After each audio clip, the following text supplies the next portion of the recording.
अरे, ये मैं क्या देख रहा हूँ? केले के तने पर एक लड़की बहती हुई चली आ रही है। आह आह, मुझसे अब जिया नहीं जा रहा। कोई है, मुझे मार डालो। ये दर्द अब सहा नहीं जाता। ये क्या? ये लड़की, ये अभी भी जिंदा है? आप जिंदा हैं? फिर आपको इस तरह केले के तने से बांधकर बहाकर क्यों छोड़ दिया गया? हाँ, मैं जिंदा हूँ, लेकिन इस तरह जीने से मर जाना कहीं बेहतर है। क्यों ऐसे क्यों कह रही हैं आप? आप मरना क्यों चाहती हैं? मुझे बताइए, क्या हुआ है? मेरे पूरे शरीर में भयंकर दर्द है। एक अजीब सा रोग जिसने मेरे पूरे शरीर को घावों से भर दिया है। आपको इतना भयानक रोग है, फिर भी आपके घर वालों ने आपकी सेवा करने के बजाय आपको बहा दिया। कई वैद्य और बौद्ध साधु भी मुझे देख चुके हैं। सबने एक ही बात कही कि इस रोग का कोई इलाज नहीं, इसलिए मुझे इस तरह बहा दिया गया। तुम तुम मुझे मार डालो, मार डालो, मुझे इस दर्द से छुटकारा दिला दो। नहीं नहीं, मैं आपको मार नहीं सकता। मेरे पिता ने मुझे यही सिखाया है कि किसी की मुसीबत के वक्त में उसकी मदद करना चाहिए, ना कि उसे मरने के लिए छोड़ देना चाहिए। तुम मेरी किसी भी तरह मदद नहीं कर सकते, बल्कि अगर तुमने मुझे नहीं मारा तो ये रोग सब में फैल जाएगा। आप पहले ही ऐसा कैसे कह सकती हैं?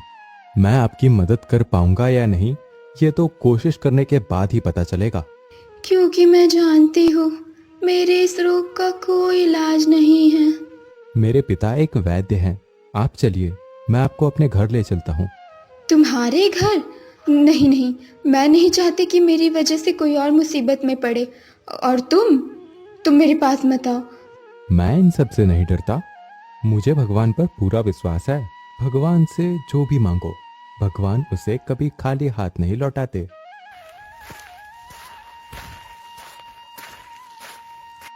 ये क्या? तुम्हारे शरीर पर तो राजसी वस्त्र हैं।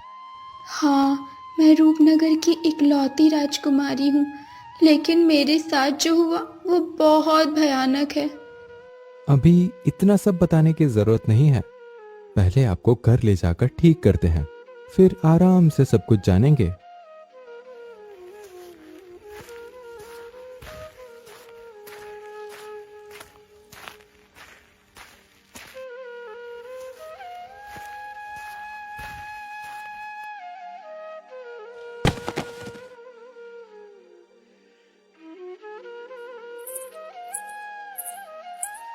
अरे बेटा, आज तू इतने जल्दी कैसे आ गया? और ये लड़की कौन है? इस लड़की के वस्त्र देखकर तो लगता है ये किसी राज परिवार से संबंध रखती है। चाहे ये राज परिवार की हो या किसी साधारण परिवार की, सबसे पहले तुम पूरी बात बताओ बेटा। बाबा, मैं नदी पर पानी पीने गया था। तभी मैंने देखा ये लड़की एक केले के तने पर बहती हुई आ रही है। इसके पूरे शरीर में घाव जैसे भयानक निशान हैं, मानो कोई जानलेवा रोग इसे अंदर ही अंदर खा रहा हो। इसके घर वाले इस रोग का इलाज नहीं कर सके, इसलिए इसे इस तरह बहा दिया। क्या कह रहा है तू बेटा? इतने बीमार इंसान को कोई इस तरह कैसे बहा सकता है? हाँ बाबा, इसके साथ यही हुआ है। ये बार बार एक ही बात कह रही थी कि ये दर्द सहा नहीं जा रहा, और मुझसे इसे मार डालने की विनती कर रही थी। हम वैद्य हैं बेटा, हमारा धर्म है जीवन देना, किसी बीमार इंसान की जान लेना नहीं। ठहरो, मैं देखता हूं कि इसे क्या हुआ है। नहीं, मेरे पास मत आइए। अगर कुछ करना ही है तो मुझे मार दीजिए। चुप हो जाओ बेटी। क्या सिर्फ मरना चाहने से किसी की मृत्यु हो जाती है?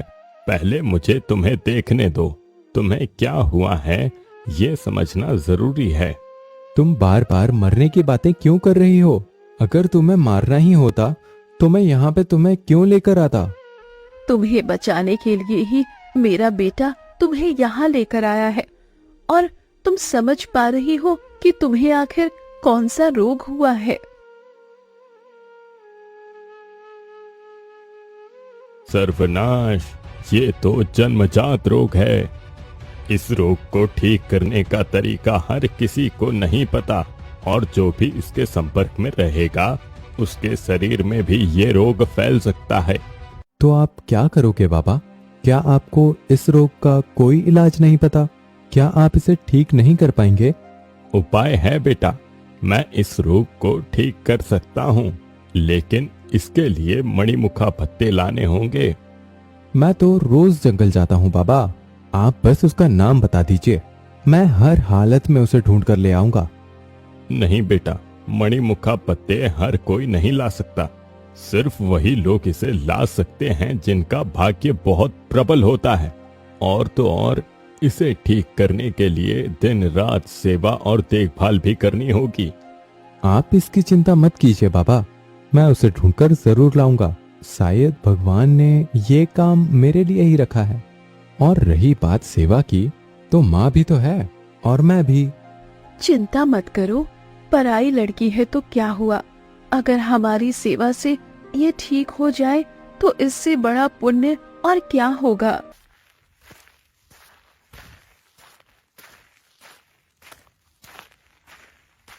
ये लेप लगा लो बेटी, इससे तुम्हें थोड़ा आराम मिलेगा। वो कटोरी मुझे दीजिए, मैं अभी इसे लगा देती हूँ। अच्छा, मैं अभी आया। मैं आपकी कुल्हाड़ी जंगल में ही भूल आया हूँ, उसे लेकर आता हूँ और उसी बहाने चारों तरफ ढूंढ भी लूंगा, शायद वहाँ मणिमुखा पत्ता मिल जाए। संभल कर जाना बेटा, और जितनी जल्दी हो सके घर लौटाना। लड़का जंगल में हर जगह उस जड़ी बूटी को ढूंढता है, घने पेड़ों के बीच, झाड़ियों के अंदर, हर कोने में तलाश करता है, लेकिन उसे कहीं भी वो दुर्लभ औषधि नहीं मिलती। सब जगह ढूंढ लिया, लेकिन कहीं भी वो औषधि नहीं मिली। चलो पहले कुल्हाड़ी ले लेता हूँ, फिर एक बार और कोशिश करता हूँ। अगर आज नहीं मिला तो फिर कल आऊंगा।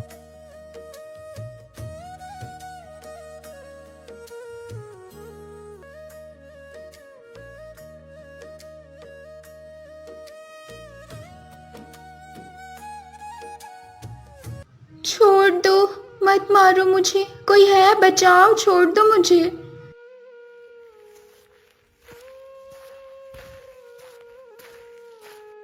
ये कैसी आवाज? कौन है वहां?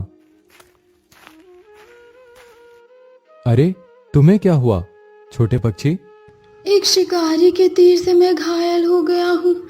तीर मेरे पंख को चीरते हुए निकल गया। दर्द इतना है कि मैं अपने पंख भी नहीं फैला पा रहा, इसलिए मैं इस जंगल में गिर पड़ा। चिंता मत करो, मैं तुम्हें ठीक कर दूंगा। लेकिन तुम ऐसा कैसे करोगे? पहले तुम्हें अपने घर ले चलता हूँ, फिर देखना सब ठीक हो जाएगा।